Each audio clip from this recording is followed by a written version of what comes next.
Avis vascular centre మన దేశంలోనే the best varicose vein hospital. శ్రీమాత్రే నమః, శ్రీ గురుభ్యో నమః. ద్వాదశ రాశుల వారికి కూడా అక్టోబర్ 1వ తారీఖు నుండి 15వ తారీఖు వరకు ఎలా ఉండబోతుంది, ఎలాంటి పరిస్థితుల్లో ఉంటారు, ఎలాంటి నియమ నిబంధనలు పాటించాలి, ఏ మంత్రం చదివితే మంచిది, ఏ దేవతారాధన చేస్తే మంచిది అనేటువంటి విషయాన్ని ఇప్పుడు మనం తెలుసుకుందాం.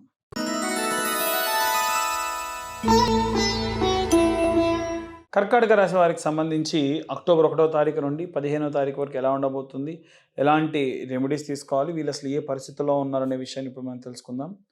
సాధారణంగా కర్కాటక రాశి వాళ్ళు ద్వంద్వ ప్రవృత్తి కలవారు. అంటే వాళ్ళు ఒక క్లిష్టమైనటువంటి రెండు సందర్భాలని కూడా మేనేజ్ చేయగలరు. అలాగే రెండు రకాలైనటువంటి ఏవైనా సరే ఉద్యోగం చేస్తూ వ్యాపారం చేసేవాళ్ళు, వ్యాపారం చేస్తూ స్టాక్ మార్కెట్స్లో డబ్బులు ఇన్వెస్ట్ చేసేటువంటి వాళ్ళు క్వైట్ కామన్గా ఉంటారు. సో అలాంటి వాళ్ళు ఎక్కువ శాతం కర్కాటక రాశి వాళ్ళు ఉండే అవకాశం ఉంది. అలాగే కాకుండా డాక్టర్స్ కూడా ఎక్కువ శాతం కర్కాటక రాశిలో ఉన్నటువంటి వాళ్ళు కనుక వారి జాతకరీత్యా చంద్రుడు బాగా ఉండి గురువు బాగా ఉంటే వాళ్ళ పర్సనల్ జాతకంలో వాళ్ళు మంచి డాక్టర్స్ అవుతారు, మంచి ప్రాక్టీస్లో ఉన్న డాక్టర్స్ కూడా అవుతారు. ఎప్పుడైనా సరే సినిమా హీరోలకు కానీ సినిమా ఇండస్ట్రీకి సంబంధించి కానీ శుక్రుడు బాగుండాలి, గురువు బాగుండాలి. అదే రాజకీయ నాయకుడికి అయితే సూర్యుడు బాగుండాలి, గురువు బాగుండాలి. అదే గనక ఇలా డాక్టర్స్కి అయితే చంద్రుడు బాగుండాలి, గురువు బాగుండాలి, శుక్రుడు కూడా బాగుండాలి. ఎందుకంటే మెంటల్ టెన్షన్స్ లేకుండా ఉంటుంది ఈ ముగ్గురు బాగుంటే. అలా ఈ యొక్క కర్కాటక రాశిలో ఉన్నటువంటి వాళ్ళు కాస్త ఈ ప్రవృత్తి విషయానికి వస్తే వాళ్ళ వృత్తి ప్రవృత్తి కూడా ఇంకొకటి ఉండే అవకాశం ఉంది. చాలా అద్భుతంగా ఉంటారు. ముఖ్యంగా అమృతకారకత్వమైనటువంటి చంద్రుడు వీరి యొక్క రాష్ట్రాధిపతి. సాధారణంగా చూడండి, మనకు ఏదైనా సరే ఒక రాశి, ఒక రెండు రాసులకు ఒకటే గ్రహం ఉంటుంది. గురుగ్రహం ఈ రెండిటికి, కుజగ్రహం, శనిగ్రహం, శుక్రగ్రహం, బుధగ్రహం.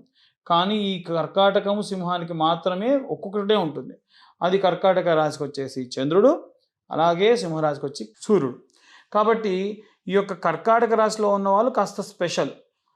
ఈ యొక్క సింహరాశిలో ఉన్న సూర్యుడిని రాజు అంటే, కర్కాటక రాశిలో ఉన్నటువంటి చంద్రుడిని క్వీన్ కానీ లేకుంటే మంత్రిగా పరిగణలోకి తీసుకుంటారు.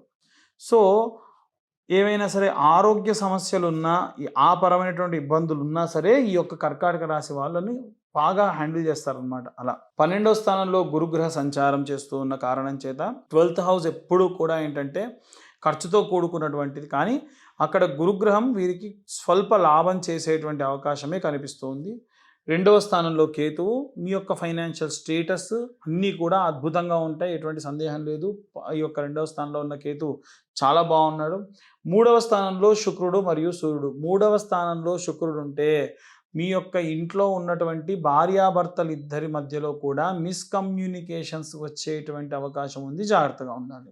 అలాగే సూర్యుడు ఎప్పుడైతే ఈ యొక్క 3rd హౌస్లో ఉంటాడో, సూర్యుడు విశేషంగా ఈ యొక్క సూర్యుడు అనగానే మనకు గుర్తొచ్చేది ఏంటంటే టీమ్ లీడింగ్ పొజిషన్. నవగ్రహాలకు కూడా టీమ్ లీడింగ్. అలాగే గవర్నమెంట్ ఉద్యోగులకి, సెంట్రల్ గవర్నమెంట్ ఉద్యోగులకి, రాజకీయ నాయకులకు కూడా చాలా బాగుంటుంది. 4th హౌస్లో బుధుడు మరియు కుజుడు. 4th హౌస్లో బుధుడు ఉండడం వల్ల వ్యాపార సంబంధిత విషయాల్లో కుటుంబ సభ్యుల నుంచి దొరికేటువంటి హెల్ప్ అంతా అద్భుతంగా ఉంటుంది. కానీ కుజుడు బాలేకపోవడమే కొంచెం ఇబ్బంది. ఎందుకంటే ఈ కుజుడు బాలేకుండా ఉంటే హెల్త్ ఇష్యూస్ వస్తాయి. ఆ యొక్క ఉన్నటువంటి స్థానం ఏదైతే ఉందో అది పూర్తిగా కుటుంబ సభ్యులకు సంబంధించినటువంటిది. కాబట్టి ఈ యొక్క 4th హౌస్ ఏదైతే ఉందో కాస్త ఆందోళన, భయాన్ని గురి చేస్తుంది. ఇంట్లో ఉన్నటువంటి వాళ్ళ యొక్క సమస్యలు, అది వ్యాపార సమస్య, ఏదో ఒక ఇష్యూ, దానివల్ల కుటుంబ సభ్యుల్లో ఉన్నటువంటి దాని గురించి మీకు కాస్త ఇబ్బంది కలిగించవచ్చు. జాగ్రత్తగా ఉండండి.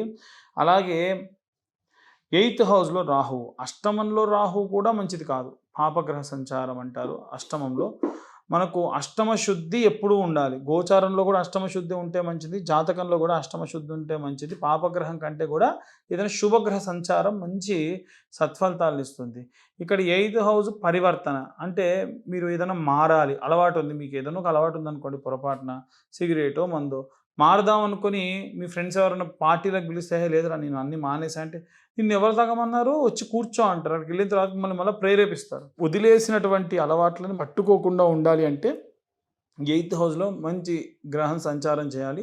రాహు సంచారం చేస్తే ఆబ్వియస్గా ఆయన మత్తుకి అంటే వద్దన్న పని చేసేటువంటి దానికి ఎక్కువగా ప్రేరేపిస్తూ ఉంటాడు. 9th హౌస్ ఏదైతే ఉందో అది శనిగ్రహ సంచారం.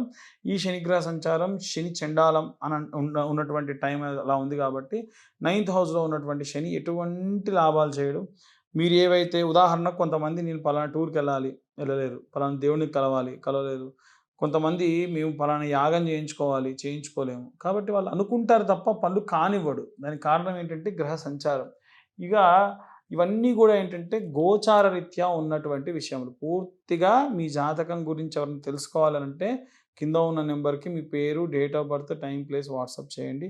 ఎట్టి పరిస్థితుల్లో టైము, ప్లేస్ ఉంటేనే పంపించండి, లేకుంటే పంపించకండి.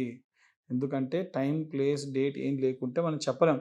ఏదైనా జాతకం చెప్పాలంటే మనకు ఒక స్టార్టింగ్ పాయింట్ ఉండాలి, ఎండింగ్ పాయింట్ ఉండాలి. అదే డేట్ ఆఫ్ బర్త్. కాబట్టి ఇవన్నీ కూడా గోచారరీత్యా చెప్తున్నాం. ఇక అందరూ కూడా ఎలాంటి రెమెడీస్ తీసుకోవాలి, ఎలాంటి మంత్రం చదవాలనే విషయాన్ని ఇప్పుడు మనం తెలుసుకుందాం. సాధారణంగా ఏంటంటే మనల్ని కాంటాక్ట్ చేసి మెసేజ్ పెట్టి అడుగుతున్నటువంటి కొన్ని క్వశ్చన్స్, పోయిన వారము అంతకు ముందు నెలలో ఒక వీడియో చేశాం. దాంట్లో పితృదోషాలకు సంబంధించి కూడా చెప్పడం జరిగింది. అసలు ఎవరికి పితృదోషాలు ఉంటాయని చాలామందికి అనుమానాలు ఉంటాయి.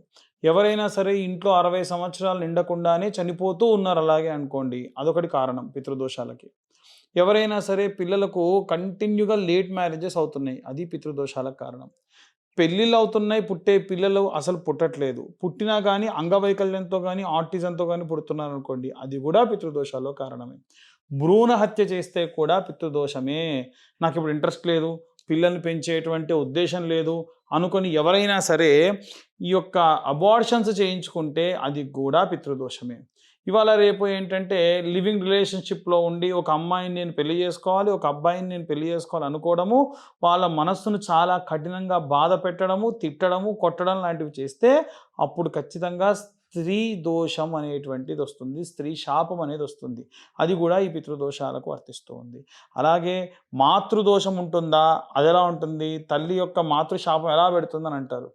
తల్లి శాపం పెట్టకపోయినా కన్న తల్లిని సరిగ్గా చూసుకోకుండా తీసుకెళ్ళి ఓల్డేజ్ హోమ్స్లో వేసిన వారికి కూడా ఈ యొక్క మాతృశాపం లభిస్తుంది.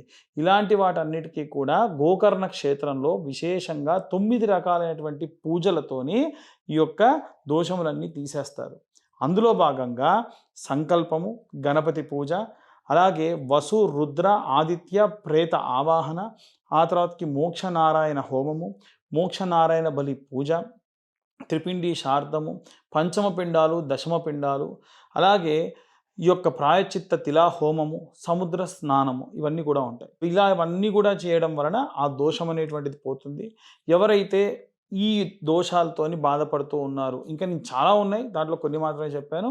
ఆసక్తి కల వారు కాంటాక్ట్ చేయొచ్చు. వారు గోకర్ణ క్షేత్రానికి వచ్చినప్పటి నుండి వారికి ఫుడ్, అకామిడేషన్, పూజంతా కూడా మేమే దగ్గరుండి చూసుకోవడం జరుగుతుంది. ఆసక్తి కలవారు కింద ఉన్న నెంబర్కి కాంటాక్ట్ చేయొచ్చు. ఇప్పుడు మనం వీడియో స్టార్టింగ్లో చెప్పుకున్నాం కదా, ఎవరైనా రుణదోష బాధలున్నా, ఇంకా ఏవైనా సరే ఆరోగ్య సమస్యలు ఉంటే ఏ మంత్రం చదివితే మంచిది అని ఆ మంత్రాలు ఇక్కడ పెట్టడం జరిగింది. కింద డిస్క్రిప్షన్లో కూడా ఇస్తాను. ఆ మంత్రం ఏమిటి అంటే ఓం నమో భగవతే వాసుదేవాయ ధన్వంతరయే అమృత కలశహస్తాయ సర్వమాయా వినాశకాయ త్రైలోకనాథాయ శ్రీ మహావిష్ణవే నమః. మరొకసారి మంత్రం చెప్తున్నాను, బాగా వినండి. ఓం నమో భగవతే వాసుదేవాయ ధన్వంతరయే అమృత కలశహస్తాయ సర్వమాయా వినాశకాయ త్రైలోకనాథాయ శ్రీ మహావిష్ణవే నమః. అలాగే ఎవరికైనా రుణ బాధలు విపరీతంగా మనకి ఇవాళ రేపు ఏంటంటే అప్పులు చేయాల్సి వస్తుంది, ఆ అప్పుల బాధ తీరాలి అని అంటే ఈ మంత్రం ఆరోగ్యం బాగాలేనటువంటి వాళ్ళు నిత్యము కూడా 21 సార్లు మీరు బయటికి వెళ్ళేటప్పుడు తులసి దళాలు నీళ్ళలో వేసుకొని మంత్రం చదివిన తర్వాతకి ఆ నీళ్ళని తీసి ఇంకొక ప్లేట్లోకి తత్సత్ బ్రహ్మార్పణమస్తు అని విడిచిపెట్టి ఆ తీర్థంగా తాగాలి. అలా తాగడం వల్ల ఆరోగ్య సమస్యలు అనేవి పోతాయి. మీకు పంచ తులసి అని ఉంటుంది, అది కూడా వాటర్లో వేసుకొని పరిగడుపుని తాగడం వల్ల కూడా చాలా మంచిది. గోపంచకం కూడా ప్యూర్గా పట్టుకొని వచ్చి బెల్లం వేసి మరగబెట్టి తాగితే ఏ రోగాలు రావండి. ఆరోగ్య సమస్యలు ఉన్నటువంటి వారికి అత్యంత శ్రేష్టమైనటువంటి మందది. అలాగే రుణ బాధలు పోవాలి అంటే ఓం శ్రీం గం రుణహర్తయే గం శ్రీం ఓం గణపతయే నమః. గణపతి విశేషంగా రుణమోచ గణపతి అని కాశీలో కూడా పరమశివుడి చుట్టూ ఉన్నటువంటి గణపతులలో ఒక గణపతి రుణ విమోచన గణపతి. అప్పులు తీరాలంటే ఆయనకు పూజ చేస్తే మంచిది. ఆయన యొక్క మంత్రమే ఇది. ఈ మంత్రం కూడా రోజుకు 21 నుండి 108 సార్లు మీ శక్తి కొలది చేసి తత్సత్ బ్రహ్మార్పణమస్తు నీళ్లు తీసి పక్కన వేసి ఆ నీళ్లు తాగండి. ఆ మంత్రం ఏమిటో చూడండి. ఓం శ్రీం గం రుణహర్తయే గం శ్రీం ఓం గణపతయే నమః. ఈ మంత్రం చదవడం వల్ల విశేషంగా రుణ బాధలన్నీ కూడా పోతాయి. అయితే మేము జాతకానికి సంబంధించి గోచార రీత్యా మాత్రమే అందరికీ కూడా చెప్పడం జరుగుతుంది. విశేషంగా ఎవరికి వాళ్ళకు పర్సనల్ జాతకం తెలుసుకోవాలని ఉంటుంది. ఆ జాతకం తెలుసుకోవడానికి మీ పేరు ఖచ్చితంగా ఉండాలి. మీ date of birth, time, place మాకు పంపిస్తే డీటెయిల్డ్గా జాతకం గురించి మాట్లాడడం జరుగుతుంది. అయితే మేము జాతకం రాయడానికి గాను మాకు ఖచ్చితంగా 3 గంటల సమయం పడుతుంది. చాలామంది ఇవాళ ఇచ్చి మళ్ళీ 3 గంటల్లో ఫోన్ చేస్తారు. ఇప్పటి వరకు ఎంతోమంది జాతక సంబంధితమైనటువంటి కాల్స్ తీసుకొని ఉంటాం కాబట్టి కొంచెం ఆలస్యం కావచ్చు. కొంచెం ఓపిక పడితే ఖచ్చితంగా జాతకాలు డీటెయిల్డ్గా మీకు అందించడం జరుగుతుంది. దీనికి గాను నేను ఛార్జ్ చేయడం ₹2025 ఛార్జ్ చేయడం జరుగుతుంది. ఒక పీడిఎఫ్ మీకు డీటెయిల్డ్గా పంపిస్తాను.